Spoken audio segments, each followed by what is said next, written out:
adab makan teman-teman sekalian penting sekali. Makan dengan tangan, baca bismillah dulu. Membaca bismillah dan mengucapkan bismillah harus bersuara. Kita bersuara, bismillah. Jangan dalam hati.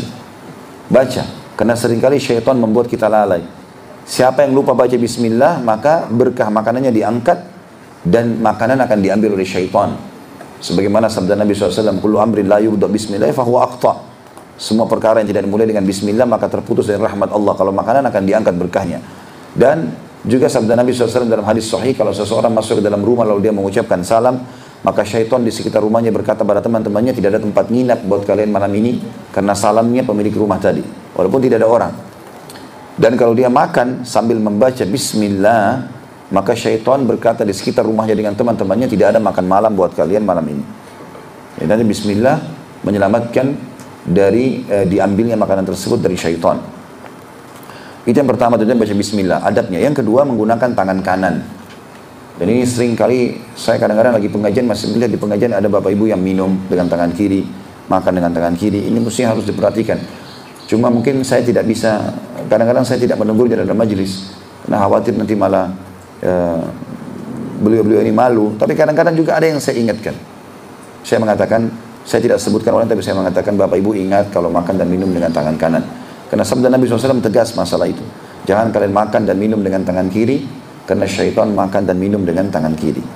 Ini banyak maknanya. Bisa saja karena kita dilarang menyerupai syaitan, itu makna zahirnya hadis, atau makna yang lain, makan dan minum dengan tangan kiri akan diambil oleh syaitan. Yang ketiga adalah makanan dan minuman harus dari sumber yang halal. Tidak boleh sama sekali dari yang haram. Karena kata Nabi SAW, akan ada orang yang memohon-mohon kepada Allah, meminta-minta, bajunya kotor, tidak punya alas kaki, miskin sekali, lalu dia mengatakan, ya Allah berikan, ya Allah berikan. Bagaimana Allah berikan sementara makanan, minuman, pakaiannya haram? Jadi nggak bisa. Yang keempat, tidak menghembuskan nafas atau bernafas pada saat minum ataupun makan ini. Jadi usahakan pada saat kita memasukkan minuman atau makanan, kita sedang menahan nafas semenjak. Cuma untuk memasukkan saja ya. Larangannya di sini menghembuskan nafas di atas minuman atau makanan itu. Makanya Abdullah bin Umar radhiyallahu anhu, beliau kalau minum di gelas, maka beliau menahan nafas sambil baca bismillah, dimasukkan. Tentu dilepas, setelah itu dia bernafas biasa. Pada saat dia telan, pada saat dia letakkan gelas, lalu kemudian dia mengatakan alhamdulillah. Pada saat dia mau minum, dia tahan lagi nafasnya. Sunnah Nabi SAW, kata Nabi SAW, jangan kalian bernafas atau menghembuskan nafas ataupun menariknya pada saat sedang minum atau makan. Termasuk adabnya adalah membiarkan makanan atau minuman dingin terlebih dahulu, atau bukan dingin maksudnya, ya bukan panas sekali, sudah berkurang panasnya. Nah, orang kadang-kadang kalau makan panas maka lidahnya bisa luka, ya mungkin juga tidak maksimal dalam memakan atau menikmati rasa makanan tersebut. Nabi SAW termasuk dalam adab-adab disebutkan dalam banyak riwayat yang sahih, menganjurkan untuk ya membiarkan makanan terlebih dahulu dingin. Termasuk adab yang selanjutnya adalah ya, tidak menghidangkan makan pada saat waktu sholat, ya, atau mengkonsumsi di waktu sholat. Kata Nabi SAW, janganlah kalian sholat sementara makanan sudah dihadirkan, ya, dan janganlah kalian sholat dengan menahan dua keburukan. Maksudnya buang air besar dan buang air kecil.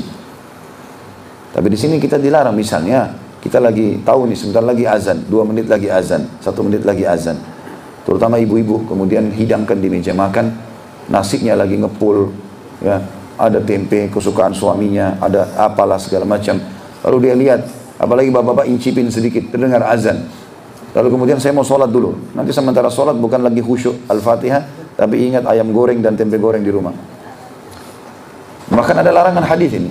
Ya, kalau Syekh Abu Bakar rahimahullah Al-Jazairi memasukkan dalam kategori dimakruhkan. Ya. Kalau orang pergi sholat sementara dia makan, ada makanan. Selanjutnya tidak memakan porsi-porsi kecuali yang ada atau yang mudah terjangkau. Seperti misalnya di meja banyak sekali, gitu kan. Dan kita duduk di posisi mungkin itu tidak bisa terjangkau makanan tersebut. Maka Nabi SAW bersabda kepada Salamah, anak istri beliau, anaknya Ummu Salamah radhiyallahu anha, radhiyallahu anhum ajma'in. Salamah masih kecil, lagi makan dengan Nabi SAW. Maka Nabi SAW mengingatkan kepada dia, ya gulam, samillah, wahai anak kecil, kalau kamu makan baca bismillah. Wa qul biyaminik, makan dengan tangan kananmu. Wa qul mimma yalik, dan makan yang terjangkau di depanmu. Ya.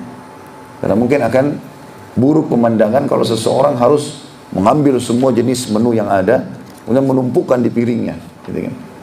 Bukan berarti orang tidak boleh mengincipi semua. Kalau dia sudah selesai makan yang terjangkau, kemudian memang mungkin di acara pesta, tempatnya berpisah-pisah, kemudian dia mau incipin lagi yang sebelah sana, itu masih dibolehkan oleh para ulama. Tapi maksudnya adalah seseorang mungkin menunya terlalu banyak di atas meja, kemudian dia mau mengambil semuanya walaupun jauh dari dia, sehingga menumpuk sementara belum ada yang disentuh makanan tersebut.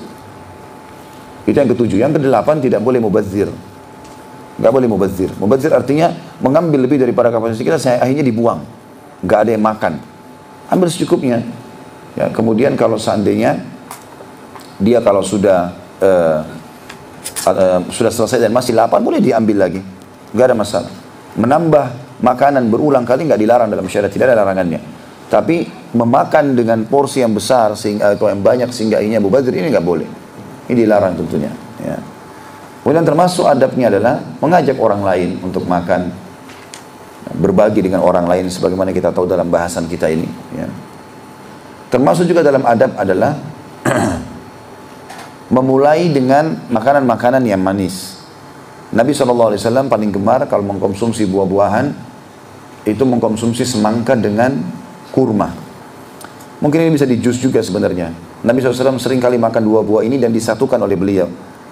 Sambil beliau bersabda, dinginnya ini, ditunjuk semangka, akan diredam dengan panasnya ini, ditunjuk kurma.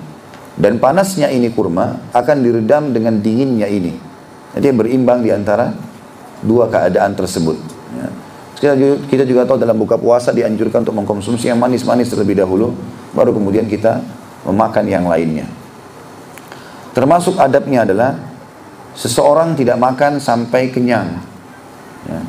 Dan kalaupun dia sendawa, maka dia tidak boleh ya, bersendawa di hadapan orang atau menghadap ke orang lain.